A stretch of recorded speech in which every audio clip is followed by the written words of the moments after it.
Welcome back to the deep dive, where we take those deep dives, Yeah. into all kinds of complex topics. Right. And today we're going to be deep diving into the world of healthy cooking, Uh-huh. and specifically maximizing nutrient absorption. Okay. We all know that we are what we eat. Well, Yes. what if we took that a step further Okay. and really focused on not just what we're eating, Right. but how we can actually unlock those nutrients to get the most out of every bite? I love that. And joining us on this culinary journey is Sylvia Mendez. Hi. She is a biologist and an educator with a really fascinating background. Thank you. She has a master's in natural medicine, Yes. a postgraduate degree in PNEI, Yes. which is psychoneuroendocrinoimmunology. That's a mouthful. It is a mouthful. Yes. And a master's in nutrition and metabolism. Yes. So Sylvia, with your passion for ecology, cooking, and nutrition, I can't think of anyone better to help us demystify this whole healthy cooking thing. Oh, well, thank you so much for having me. I'm really excited to kind of break this down with you today. Yeah, so even before we fire up the stove, let's talk about sourcing our ingredients. Okay. When we're at the store, what should we be looking for to choose those most nutrient-packed foods? Well, I think the biggest thing you can do is be a locavore. A locavore. Yes. Okay. Prioritizing locally sourced in-season produce is going to be a great starting point for a lot of reasons. Makes sense. Not only are those foods likely to be fresher, bursting with flavor, Right. they've also avoided that nutritional depletion that can happen during long-distance transport. Yeah, I've even heard that even if you're buying organic produce can lose some of its nutritional value during transport. Absolutely. Those long journeys from farm to table Right. can really take a toll on even the hardiest of vegetables. Wow. And here's something you might find surprising. Hydroponically grown lettuce. Hydroponically grown. Yes, the kind grown in water instead of soil Okay. can actually have 20 to 30% fewer carotenoids compared to its soil-grown counterpart. So the soil really does make a difference. It really does. So now I'm picturing myself at the farmer's market, digging through that rich, fertile earth to find the perfect head of lettuce. Yes. But once we've got those gorgeous veggies home, how do we make sure they're squeaky clean without sacrificing those precious nutrients? Well, for those veggies with lots of nooks and crannies, Okay, think like cabbage, kale lettuce. gotcha. I recommend a good vinegar bicarbonate soak. Okay. It's surprisingly effective at dislodging any hidden insects' eggs or even the occasional snail, Rate snails. especially if you're working with homegrown produce. Okay, you've officially convinced me to start soaking my greens. Yes. I know a lot of us are all about that meal prep life. Yeah. Chopping everything in advance for convenience. Right. But are we actually sabotaging our efforts to preserve nutrients? Well, it might be tempting to prep everything ahead of time. Yeah. Pre-chopping vegetables can actually speed up oxidation and lead to nutrient loss. So the best approach is to store those leafy greens whole in airtight containers to minimize that oxidation. Okay. Vacuum-sealed containers are especially effective at keeping those nutrients locked in. So maybe batch cooking isn't all it's cracked up to be. Maybe not. Now, speaking of storage, is the refrigerator always the best option for keeping our veggies fresh? Well, it's a great option for many veggies, but not I know. all. Leafy greens like spinach and Swiss chard actually thrive at room temperature. Real? Just give them a light mist of water, a squeeze of lemon juice, and they'll stay fresh and vibrant. So we've covered shopping, cleaning, and storage. Yeah. Now let's get to the main event, Okay. cooking. Yes. Let's tackle this age-old debate, raw versus cooked. Oh, yeah. Which method gives us the most nutritional bang for our buck? It's not a one-size-fits-all answer. Yeah. It really depends on the specific nutrient and the food in question. Okay. While raw foods retain certain vitamins, like vitamin C, Right. cooking can actually enhance the bioavailability of others. Take lycopene in tomatoes, for example. Okay. It's much better absorbed when those tomatoes are cooked, especially if you add a little healthy fat, like olive oil. That explains why cooked tomatoes are so irresistible. Yes. They're practically begging for a drizzle of olive oil. Exactly. Now, what about carrots? Does chopping them really unlock more nutrients? Yes, chopping, grating, or even just thoroughly chewing your carrots Okay. and then pairing them with a bit of fat helps your body access those beneficial carotenoids. It's not just what we eat, but how we prepare it. Exactly. This is fascinating. It is. Okay, so let's move on to cooking methods. Okay. Is steaming truly the holy grail of nutrient preservation? Steaming is fantastic for minimal nutrient loss. Okay. It's gentle, it preserves flavors beautifully, Right. and you can even get creative with multi-cured steamers, cooking various vegetables or even desserts simultaneously. Multi-tiered steamer. Yes. Okay, I'm adding that to my kitchen wish list. Yeah. While steaming is undeniably healthy, let's be honest, it can be a bit boring. It can be a little bit bland. What about when we're craving a little more excitement in the kitchen? Well, stir-frying strikes a nice balance between steaming and higher heat methods. Okay. Plus, there's a little trick you can use to protect your oil from oxidation during stir-frying. Just add some rosemary to the pan. Rosemary to the rescue. Yes. I love it. Yes. Now, what about boiling? Okay. I know it's a classic technique, but I've also heard it can be a nutrient killer. Yeah. What's the verdict? Boiling can unfortunately lead to significant nutrient loss. Okay. But if you do choose to boil your veggies, try using the broth for other dishes like soups or risottos. Okay. That way you can recapture some of those escaped nutrients. Waste not one. Exactly. Now, what about blanching? Is that a gentler alternative to boiling? Blanching is a fantastic technique. Okay. That quick dip in boiling salted water helps preserve color and nutrients. Okay. Interestingly, the salt actually acts as a mineral bodyguard, preventing mineral loss from the vegetables. Salt, the unsung hero of blanching. Yes. Okay, I'm learning so much. Good. Now let's talk about broccoli. Okay. It's a nutritional powerhouse, Yeah. but there always seems to be debate about the best way to cook it. Right. What's the key to maximizing its anti-cancer benefit? Broccoli is a fascinating case. Okay. The secret to unlocking its full potential lies in steaming. Okay. Steaming preserves both the glucosinolates, the beneficial compounds in broccoli, Okay. and the myrosinase, the enzyme that activates them. So there's actual science behind cooking broccoli. There is. Who knew? I know, right? What happens if we boil it or overcook it? Boiling can lead to those valuable nutrients leaching out into the water. Oh. And high heat can destroy that crucial myrosinase enzyme, making the glucosinolates less effective. So steamed broccoli it is then. Yes. Duly noted. Good. Now, I'm curious about dehydrators. Okay. They seem like a healthy way to preserve food, but is that really the case? Dehydrators can be a great option, but it's crucial to use a low temperature setting to avoid damaging those delicate nutrients. Okay. Think low and slow, just like a good barbecue. Speaking of low and slow, what about sun drying? Isn't that a more natural way to dehydrate food? Sun drying is certainly a natural method, Right. but it can lead to more oxidation than using a dehydrator. So dehydrators win the nutrient preservation game. I think so. Now let's talk about some of those trendy appliances. Okay. Air fryers and pressure cookers. Yes. Friend or foe when it comes to healthy cooking? Air fryers, while convenient, Right. have sparked some debate in the nutrition world. Okay. Studies suggest they might be linked to the formation of acrylamide, Acrylamide. a potentially carcinogenic compound, especially when foods are cooked to that super crispy texture. So crispy doesn't always equal healthy. Not always. What about pressure cookers? They seem to have a bit of a health halo around them. Pressure cookers are a bit of a mixed bag. Yeah. Some research suggests they can help retain nutrients, while other studies point to potential losses in antioxidant activity and carotenoids. Oh. Until we have more conclusive research, I'd recommend limiting their use for vegetables. Good to know. Yeah. Now let's delve into a couple of techniques that often seem a bit intimidating. Okay. Sprouting and fermentation. Yes.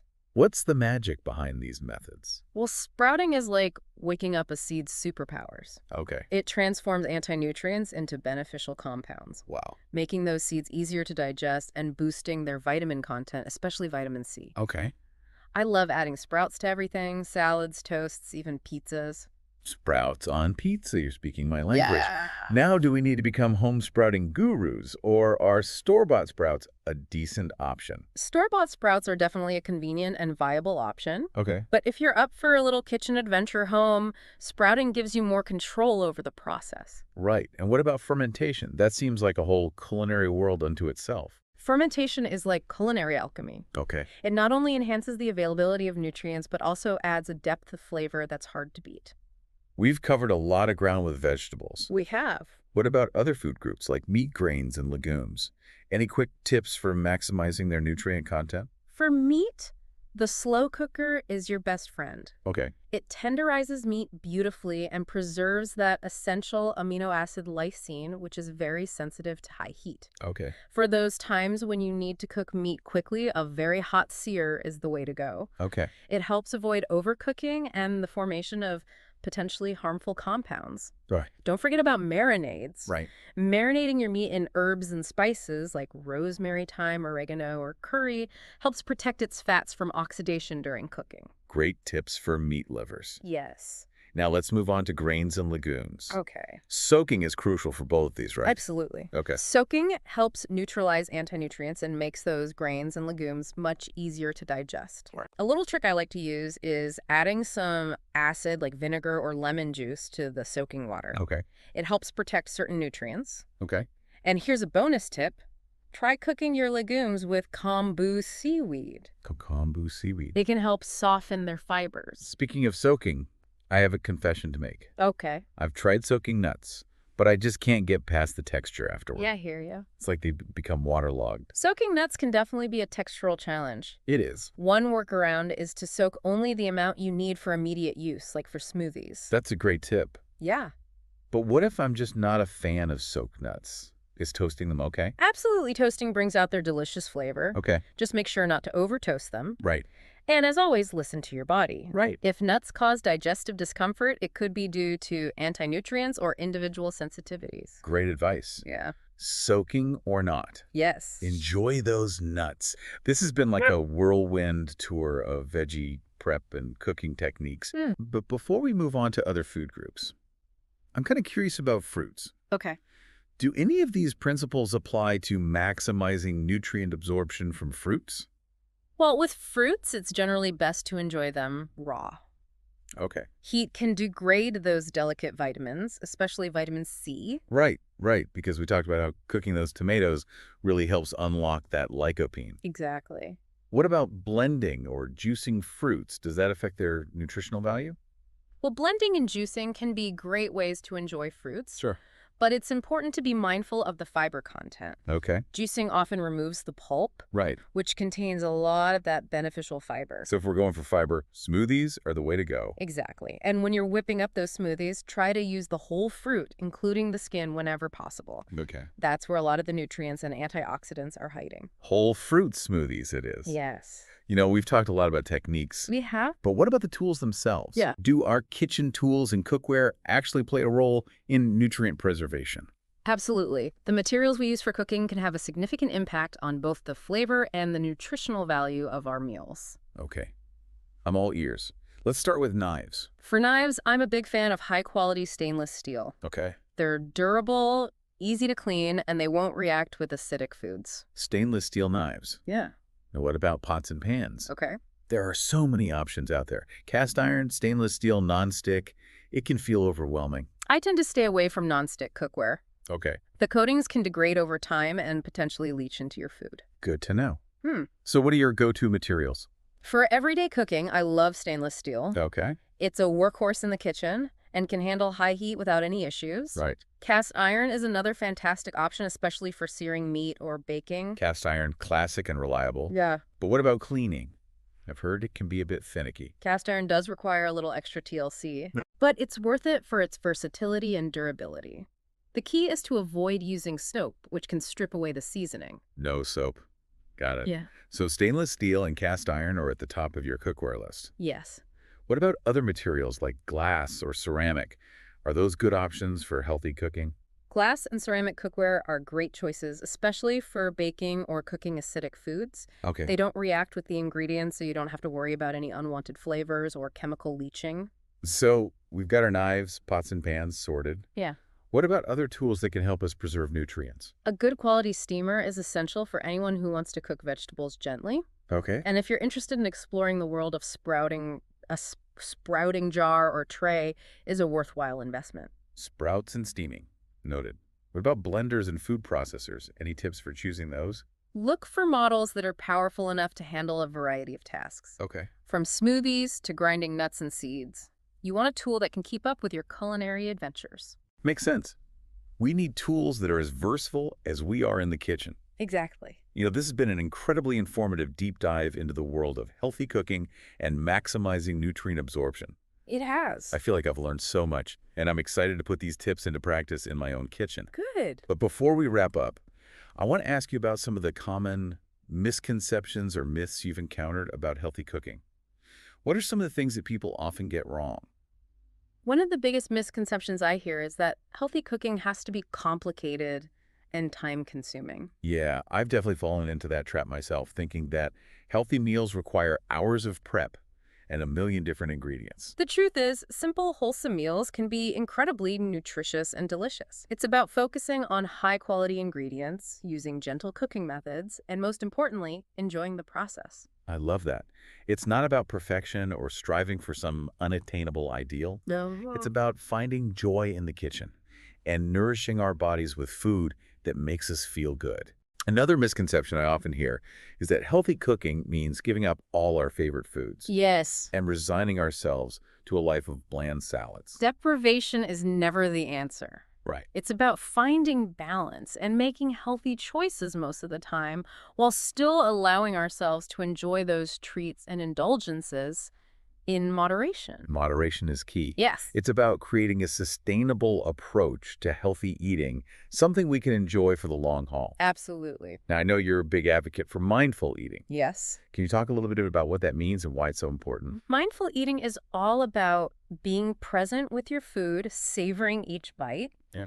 and paying attention to the flavors, textures, and aromas. Okay. It's about slowing down, tuning into your senses, and truly appreciating the nourishment your food provides. I love that. It's about shifting our focus from just mindlessly consuming food to actually experiencing it on a deeper level. Exactly. And when we eat mindfully, we're more likely to feel satisfied and content, Right. which can help us make healthier choices overall. It makes perfect sense.